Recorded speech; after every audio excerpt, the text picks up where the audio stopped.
What is up? Welcome to another video.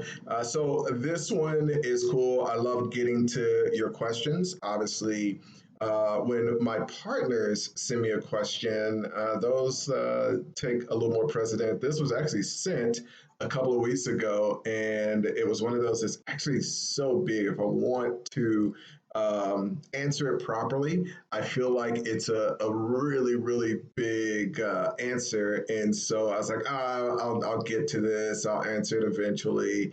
And realized actually what I would have to do is just have kind of a series of videos that break down how I think about this. So let's first get to the question, and then I'll get to what this first segment of the answer will be. So the question comes from Peter. Peter and I partnered on quite a few deals, and I've talked about him on the channel before in the past. He sent over an email, says, "Hey Ace, I'm glad you're well. Your videos keeping me inspired. Thank you. I appreciate you checking out the videos during this downtime. In recent months, you've been talking quite a bit about finding great opportunities outside the US. While travel perhaps inadvisable, actually, yes, extremely inadvisable, and in some cases, downright impossible. So, yeah, that's right, Peter. Got me thinking about ways to spend the time productively, which leads me to this question. Before going to another country to do deals, what kind of research and preparation do you do in advance so you can hit the ground running? Would love to hear your answer. Thanks. Stay safe. Thank you, Peter. And it seems like that's a pretty simple question, right? Like it's like, all right, what are you doing to prepare before you go in? But there is a lot, I mean, I'm very proud of some of the countries that I've decided to invest in. Like one of the things that I'll do a separate video on is how I even just research the government and the policies and the president and what they're doing too. And I look at a couple of countries that I just liked the presidents, and I liked the kind of trajectory of the government, and in three of the cases in those countries, like they have responded to this pandemic in like ways that are just incredibly better than the US. It just is definitely a fact. I mean, you can measure how much better their response is than the US. And, again, like I love the US. I think the tough thing with me doing this, and, there's been a couple of debates in the comments where there's just a confusion about me saying, oh, well, this country does this great and the US doesn't. There are a million things that the US does great and incredible, but we can't say, and like there are specific measurements like, okay, the US ranks 30 in education. There are long-term ramifications for that literally means like we're going to have people that are dumber than 29 other countries as they get older. So there are just real things where yes, it's absolutely amazing. Can we be the best at everything? No. And so you want to look at that, but suffice to say, this is nothing to do with US bashing. This has nothing to do with me. One of the comments before was betting against America. Like, no, like I'm invested in American companies in America and I love America. I'm just saying there are other places to love and diversify. So I have to give that disclaimer because in these videos, it just starts this whole thing like I'm against America. And I think the unfortunate thing is that a lot of times people are just blinded, and sometimes patriotism can be a blinding effect to the benefits that you can get from investing in other places. So I kind of want to give that disclaimer. So what I'm going to do is kind of take this in a couple of sections because there are a lot of things that I look at. I would just do this justice, and give people a false sense of kind of what I do and before I start to invest in a country by just making this one quick video. So, we'll take it slow. We'll go through each one of these and hopefully give you guys a clear picture. So the first thing, and this is kind of what you want to do when you're doing anything, is just setting the goal. What is your goal? What do you want to get out of starting to invest in other countries? Obviously, the goal is a better return, but in some cases, what your goal is may determine where you need to be. And what I mean by this is, sometimes I talk to entrepreneurs and I have clients. I have clients that pay me that go beyond what my goals are and, buy a lot bigger companies than I'm interested in buying. They have financial goals that are a lot bigger than my goals. And, I have one buddy that he's like, man, I've got this yacht that I want. And for me, or this mansion that I wanted, and for me, that just does not get me excited. I have a good buddy of mine that is a part of a yacht club in Miami, and gone out on some boats several times. But after a few hours, man, it's like I'm ready to go back and do something else. I definitely would not enjoy owning a yacht. I feel like probably it's just my attention span when it comes to leisure just is not very high. I want to go and do something else.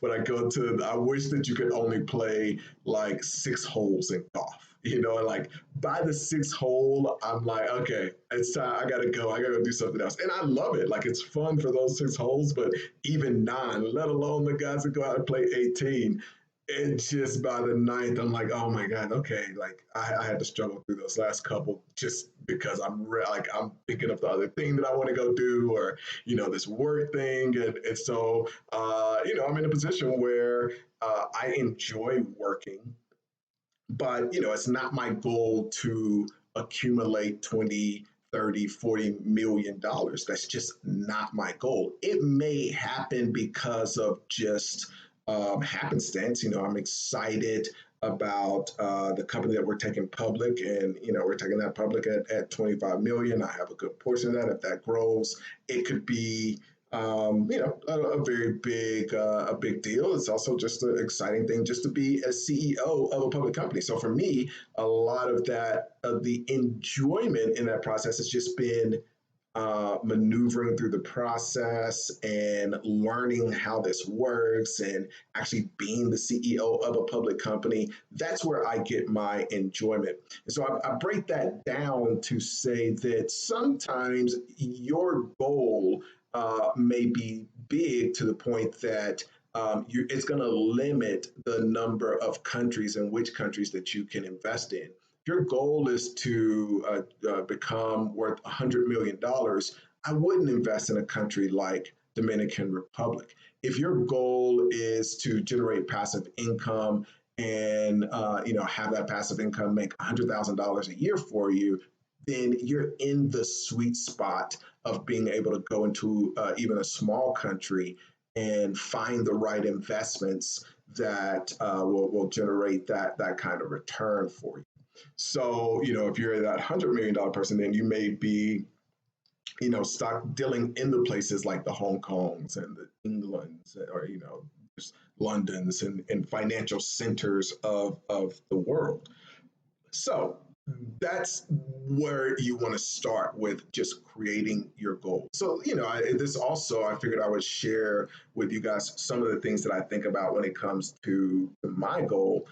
For me, my goal is to completely own my time. And so I'm looking at a couple of things. I want to be in places. I want to, number one, invest in places where I can go and have a level of lifestyle that isn't maximum luxury, or luxurious, but it is just like I understand like my level of luxury that I want to have and enjoy, and I want to be able to enjoy that at a great deal. So the Londons of the world. I actually do like Hong Kong a bit, but the New Yorks of the world would be, even Singapore would be out for me just based on my level of luxury that I want to enjoy versus the cost that I'm willing to pay for that. And that's based on this principle of I want to completely own my time at any given point. And even based on the cash that I have, and it also determines how much cash I'm willing to risk. So both of those things come into play. And what owning my time means is, I want to be able to stop doing anything I don't want to do at any time. That's, I want to be able to control my time. I feel like that's what owning your time is. And so that means I'm not going to go into a country where the type of investments that I want to make are going to cause me to risk so much money that, it means that I have to work in order, or I have to do things, or I have to make this work in particular. I mean, in an investment, I want to be able to walk away from that investment even at any point if it's infringing on me owning my time, because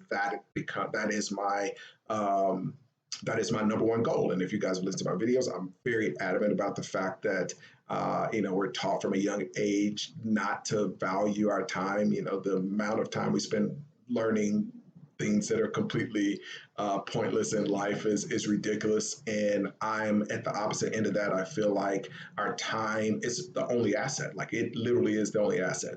They print money right now. They're printing money by the second, and so all this other stuff is frivolous. Your time is your only asset. That is more important to me than any investment. So on one end, I want to be able to invest in things comfortably. On the other end, I want my monthly expenses, my annual expenses in all the countries that I'm investing in, because I'm going to have to spend time there to be at a level that, again, I'm not pressured to earn money. I can cover those and be able to quit anything I'm doing at any time. My second rule and goal is that I always want to be diversifying in all ways. So always be diversifying in all ways. And I think it's one of those things of just thinking of like the craziest thing that could happen. Like China invades America, or my banks fail, or the banking system as a whole fails, or something extremely crazy that's never been considered before, like all of the great economies on the planet Earth shut down because of a virus. And so, that wasn't even in my plan. But if you're always diversifying in all ways, you end up, and I'm fortunate. Like, I have businesses that have just been totally demolished. The deal that I'm in that we've talked about, one of my international deals, that's a hotel. We're at 10% occupancy. And that's extremely painful. But I've got other deals that literally are up 200%. And that's the case of always be diversifying in all ways, because if you're doing that, and that's when I say always, that means, industry, business type, location, country, currency, all of these things, if you're always moving towards that, you're going to do well. You're going to have some of those deals that do really well when, the worst case scenarios happen. And hopefully, this is one of those things where people start to realize that, yes, the worst case scenarios can 100% happen, even in really great, amazing countries. So, on a lifestyle level, for me, it means being also where I want to be when I want to be there. Part of this gets into the legal aspects. And so, if I have an investment in a place, I want to be able to get residency there. I was just talking to my attorney getting residency in one of the countries, and she's like, yeah, like you don't really need residency. Like, you're not going to be here more than 6 months, because they have 6 months that you can just travel there with a visa just on a passport. And I'm like, I understand that, and that's totally fine, but that's not my goal. My goal is if I do decide I want to be there 7 months or 8 months, she knows that, okay, like you got all these other places that you're going to be, like you're not going to be here for 6 months. You're not going to be in this place. Why do you need to go? Why go through this headache? Why get the visa and go through that headache? And it is, this is a little bit of diversification and always be diversifying in all ways is what if the place that I have this, the shopping investment and it requires me to do a ton of work and I need to be there for a year. The last thing I want is for me to not be able to go for legal reasons. I want to have all of that in place before. And so it's one of the things that I'm looking at is how do I do this and still be able to, how do I look for country, invest in countries and only invest in countries where it's going to be easy for me to get residency and be able to be there as much time as I want. So I can be in one country for a winter or stay in that country all year. I can be in one country for the summer or another country that I enjoy for the fall or another country that I enjoy for the quarantine. Because this may not be the last time that we see something like this. And then I have just those personal things, for me, having a beach close by, near, physical investments that I make, stable currency. And we're going to get into some of the other economic things, but, personally, having a beach close by is important. Having a thriving tech scene is important. And so these are some of the other things that you want to think about is just personally, where do I want to be? I'm single. I want a place where there are single women because I'm single and I like to date women. So all of those kinds of things are important. I don't want to go to a place where there's a bunch of ugly women. Because that's just my personal preference. I happen to like pretty women more than I like the ugly ones. But I enjoy everybody as friends, right? So all of those things are things that you want to consider and be really real with yourself about. If mountains are important, if skiing is important, why go and then invest in a place where the things you're going to be separated from the things that you want and the things that you like to do. So we're going to be talking through a lot of this, but I think for those of you that are important, even if you're not moving to that country, these are some of the things that you want to consider, even if you're going there just as an investment.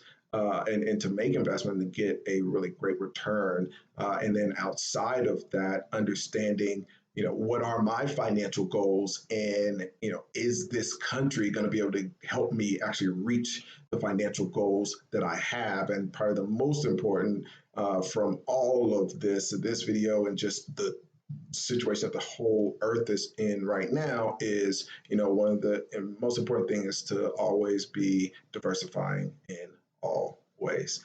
Thanks so much. More of these to come. And, appreciate you checking out the video. Subscribe, comment, and, if this is something that more of you are interested in or you have specific questions in addition to Peter's, let me know because, in these coming weeks, I'll be chopping these out and splitting these up and doing these. So your questions may add content to the video that helps other people. So be sure to comment below.